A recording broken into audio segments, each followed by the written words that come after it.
Hi crafty friends, this is Amanda. I'm an independent Stampin' Up! Demonstrator. Thanks for taking a few moments out of your day to share it with me. I really appreciate that. Super excited that this is my fourth video. Want to let you know that there is a sister video being released at the same time. We're using the same stamp set, Love of Leaves, but I chose to do two shorter videos than one longer one. Let me know in the comment section below which one you prefer. I will try to link it if I can figure out how to do it. I really appreciate it. Hope you enjoy that video as well. I wanted to let you know that Stampin' Up! Is having a 24-hour sale on October 23rd. You're going to save 15% on, I believe, 58 stamp sets. I'm sure that there are a few in there that you'd like. If you want to save some money, I'll have the link in the description below. We're going to start out placing the larger two leaf stamps on an acrylic block. I like to use the acrylic blocks that are perfectly sized for the stamps that I'm using. I hate to use the larger stamps, the larger acrylic blocks like I'm using for the top one, but I just grabbed it and we're going with it, so I guess it didn't bother me too much today. I'm first inking up this second to largest leaf with Bumblebee. Then I'm taking an ink dauber and adding some cherry cobbler. Then with another ink dauber, I'm adding my cinnamon cider, and I'm going over the area where I put the cherry cobbler as well, just to blend those edges a little bit so they're not so harsh. You can see I just blended those edges, and I'm going to add in some pumpkin pie. You can also do Cajun craze or terracotta tile, but I really like this particular color combo for fall leaves. And I'm pressing them down and holding them for a bit because I want my ink to transfer as much as possible. This stamp set, they have some distressed areas of the leaves to make it look a little bit interesting, so you can do just one color and get some variation, but I always like to make my fall leaves different colors. I did try to add some mossy meadow, but I prefer just to use these warmer colors for this card. I'm using a very vanilla card base, and I believe it is cut at 6 3/4 by 4 3/4. I'm using this water media mat to stamp on. Not only does it give a great platform for my photopolymer stamps, but it also catches all of my ink, and I'm going to do some ink blending. And then when I'm done ink blending, but not quite done for my crafting, I'm just going to roll it up and set it to the side and then deal with my mess of my ink on my surface later, and my glass mat stays completely clean and I don't have ink getting anywhere that it needs to. If I ever get ink on my fingers, which I do often, I scrub my hands with lava soap. That works out really well. Thanks, Rita, for that helpful tip. I am just putting my stamps towards one side. This is a process video. I didn't know exactly what I was going to do, and I knew the colors that I wanted to use, but I didn't know exactly what I wanted to do. So you're going to see me make up my mind on the fly here, and this is how I normally craft. My area is a little bit messier normally, but I did clean it up for this video. You'll see that I cut things right on top of things and push things around with my pinky finger, and you know, being truthful, being real, how I really stamp and craft. I'm definitely not a clean stamper, but I do often wipe up my water media mat so that I don't get ink all around. I found that with these cards, I was getting little fingerprints all over the place. I do have a sand eraser, but I don't have that electronic one yet. It's in my cart to buy, but the sand eraser just doesn't work for me. Hopefully that electronic one will. Can't think of what it's called, but I'll link it in the description below if I figure it out. I love my ink daubers for creating multicolored leaves. This is the best way to do it, but you first want to stamp in one solid color just in case you miss anything. Here I'm showing you that you really have a hard time masking with this particular die because there is stitching detail around the edges.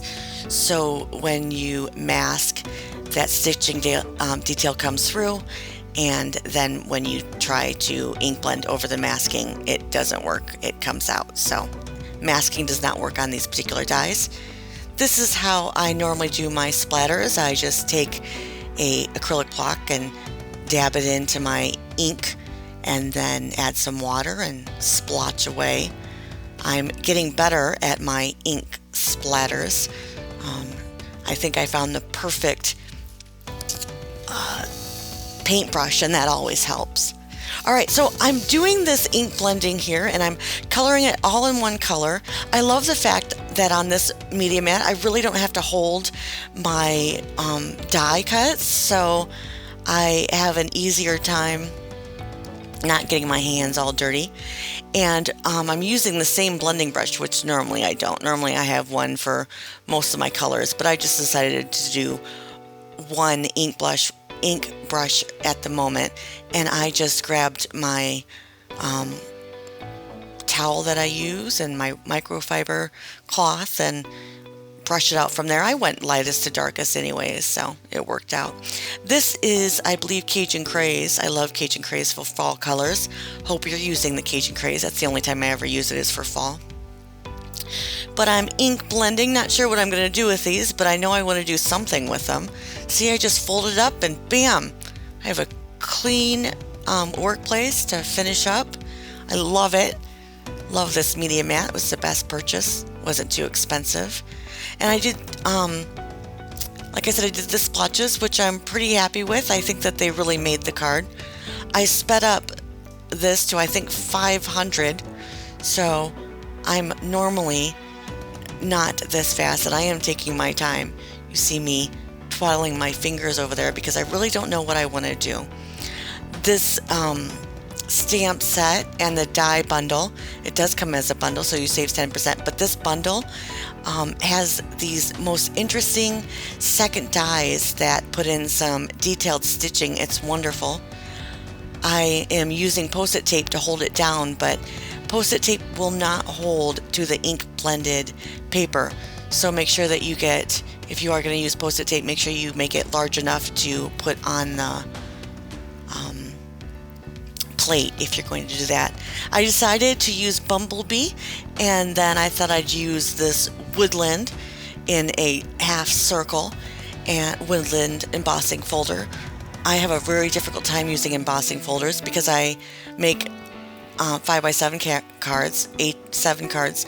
I have to use them in unusual ways. I can't just use it as a background. So I thought that I would use it. I threw my trimmer on the floor. That's how that little arm got displaced.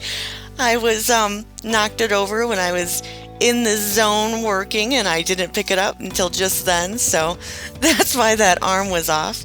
I am cutting it down now to it was 5x7, now it's 4 3/4 by 6 3/4 because I want to do the mat, and I'm not quite sure what color I want to do, so this is how I picture it. I actually can't picture it in my mind. I have to go through and see what colors will look good with the card that's already made, with the panel. So I go through and I grab a few of my colors and decide that way. I am breaking a cardinal rule of mine. I'm going to make this early espresso into a card base. Normally I choose Very Vanilla or Whisper White and then add the first panel of my color, but I just chose, since I had a large piece of early espresso on my fingertips that I would just make it as a card base. I'm running low on my Very Vanilla actually. Just made some sympathy cards for the sister video that I was doing. So I'm running low on it. So I'm breaking my cardinal rule and using my expensive paper. This is the Gilded Autumn specialty paper. I don't end up using it, but I went through, I really love this paper. It has some gorgeous details of some copper and gold detailing on one side, and then it has these fun patterns on the other. I knew that I wanted to use a leaf by my sentiment, but I also thought that maybe I'd pop up some leaves, and I really just, it wasn't working for me. So I really am not twiddling my fingers that fast. Like I said, I sped this up really quickly, but I ended up not using the bumblebee. It clashed, or it just didn't work for me. So I'm going to take this, I believe it's Cajun Craze, and add another semicircle.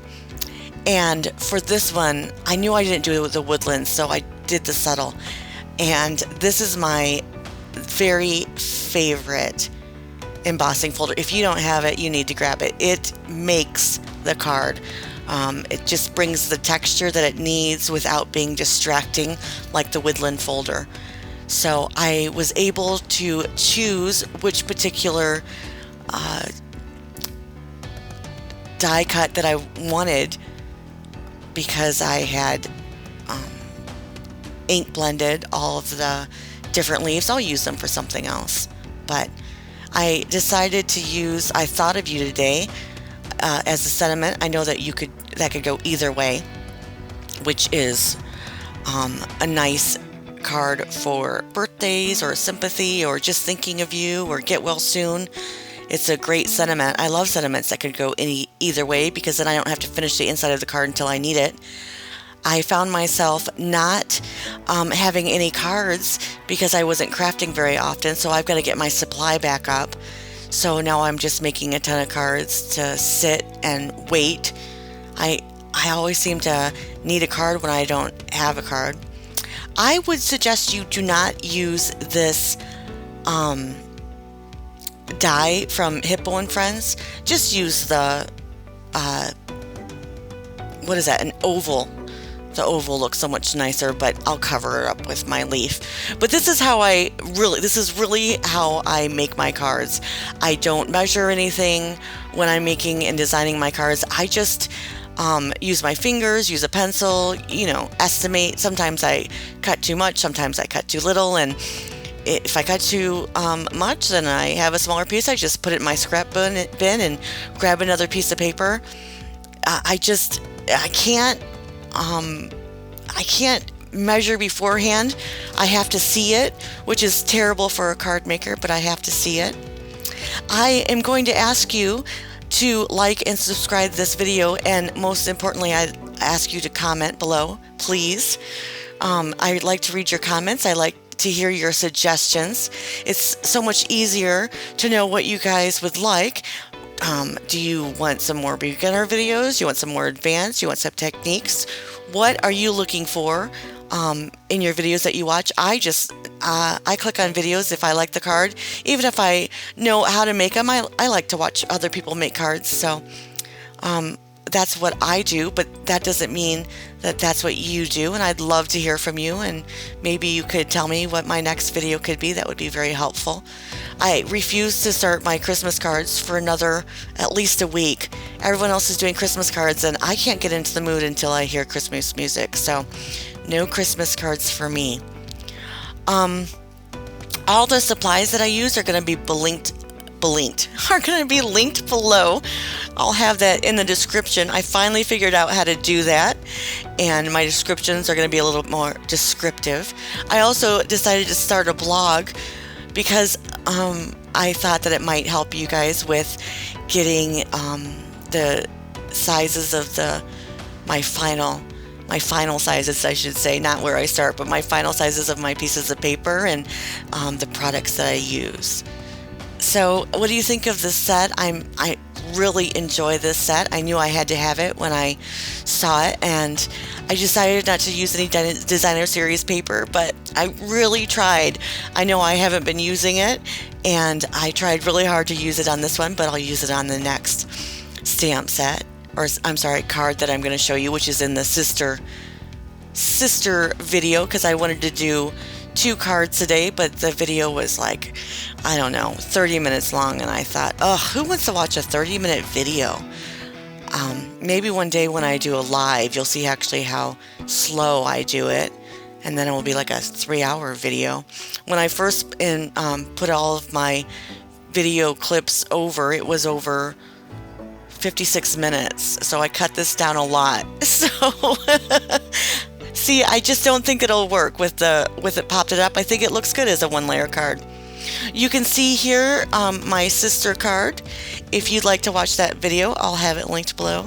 I really appreciate your time, guys. I love making these videos for you. Gets me out of bed, makes me feel good, looking forward to do something fun and exciting.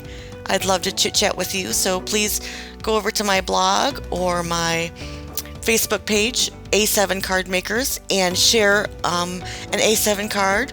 I'd love for you to become a member. I just started the group, so you could be one of the first. We could share A7 cards together. All right, guys, you have a wonderful day. If you're here on the 23rd, remember about that sale. 15% off is a great price. And remember about my rewards program. If you have any questions about that, give me an email. Send me an email and I'll send you back my rewards program. Or you can contact me and we can chit chat over the phone. I like to do that as well. You guys have a blessed day.